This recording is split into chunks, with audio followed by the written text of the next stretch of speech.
Welcome back. Sunil Balogun joins me now with sports news. That's right, and now starting off with some football news where Nigeria forward Kalu Uche says winning trophies with his new side, El Jaish, is uppermost on his mind. The former Kazan passer of Turkish striker who sealed a 2-season contract with the Qatari outfit revealed that he agreed to join the club after he heard about their ambitions. The Nigeria star also said he is happy with the warm reception that has been accorded to him so far and hopes to replicate his scoring form with the Super League from the Super League for the new team. Only the English Premiership, Manchester City ended Everton's unbeaten record in the league to finish a difficult week on a high. Romelu Lukaku had put Everton in front in the 16th minute, but Alvaro Negredo replied almost immediately for the host. A Sergio Aguero goal on the dot of half-time and the Team Howard's own goal in the 69th minute then ensured a deserved win for Manuel Pellegrini's side. In other results, Liverpool beat Crystal Palace 3-1 on the day that saw Luis Suarez get on the score sheet yet again at Anfield. Cardiff lost 2-1 at home to Newcastle, with Osaze Demege's goal turning out to be a mere consolation. A late Darren Bent goal gave Fulham a 1-0 win over Stoke City, while Hull and Aston Villa played a goalless draw. Manchester United survived an early scare at the Stadium of Light as the champions came from a goal down to win 2-1 at Sunderland, courtesy of an 18-year-old Belgian, Adnan Januzaj, who got a brace for the Red Devils. And in tennis, Rafael Nadal will return to the top of the world rankings on Monday after reaching the final of the China Open.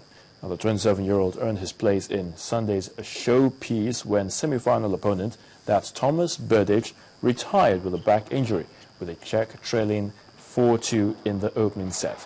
Speaking after the match, the Spaniard hailed a remarkable year that saw him overcome a 7-month injury layoff, and he will play the deposed #1 Novak Djokovic in tomorrow's Sunday's final.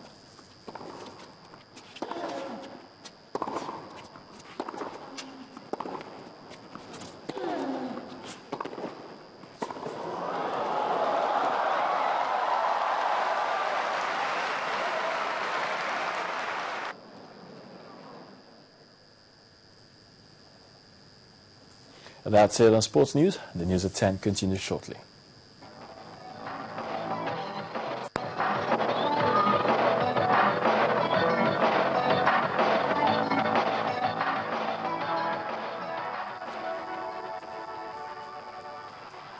And on the foreign scene, Kenya's military has released the names of 4 men, including a Sudanese, a Kenyan Arab, and a Somali who reportedly took part in the Islamist militant attack on a Nairobi shopping mall 2 weeks ago, in which at least 67 people were killed.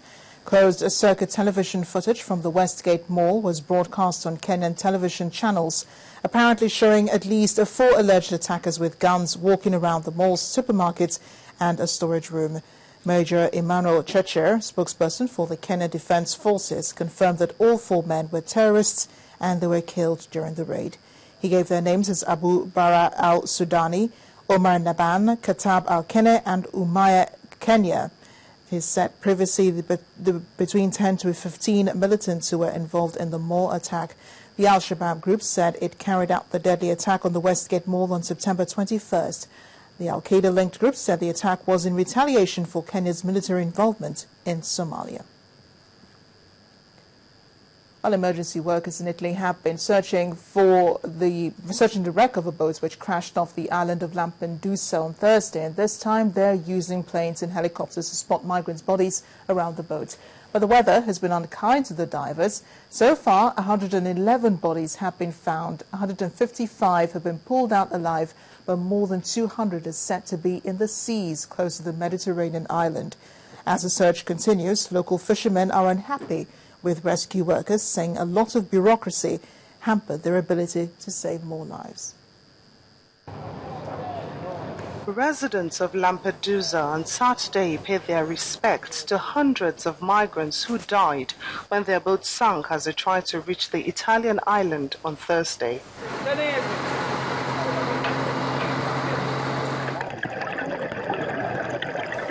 Despite the choppy waters, islanders sailed out to the spot where the boat capsized 2 days earlier and threw a wreath into the sea as a tribute.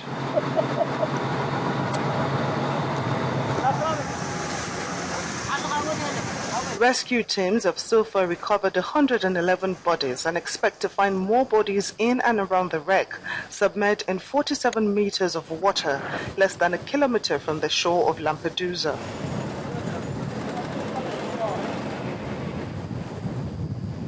The boats carrying mainly Eritrean and Somalis sank in the early hours of Thursday after fuel caught fire, triggering a panicked rush to one side of the vessel, which capsized. Fisherman Vito Fiorino said he was the first person to arrive on the scene after hearing voices out at sea calling for help. He pulled 47 people up onto his boat, but an enraged Fiorino on Saturday said he may have been able to rescue more if his attempts had not been hampered by the Coast Guard sticking strictly to protocol. The authorities are talking badly about those of us who rescued people. Now the Coast Guards are saying they are the good ones who saved people, but we were the idiots who pulled 47 people on board our boat. We would have saved more people, but they refused to take the people away from the boat and let me carry on saving others. After a total of 155 people were pulled from the water alive on Thursday, strong winds and meter-high waves have slowed teams involved in the recovery process.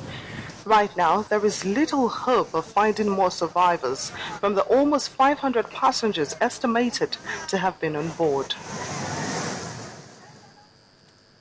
And the main news again, the Nigerian Union of Teachers has insisted it would shut down schools nationwide within the next 2 weeks in solidarity with striking university lecturers. And the NCAA has suspended the operations of Associated Airlines following the crash of its plane in Lagos on Thursday. That's the news at 10 tonight. Many thanks for watching. I am Amarachi Ubani.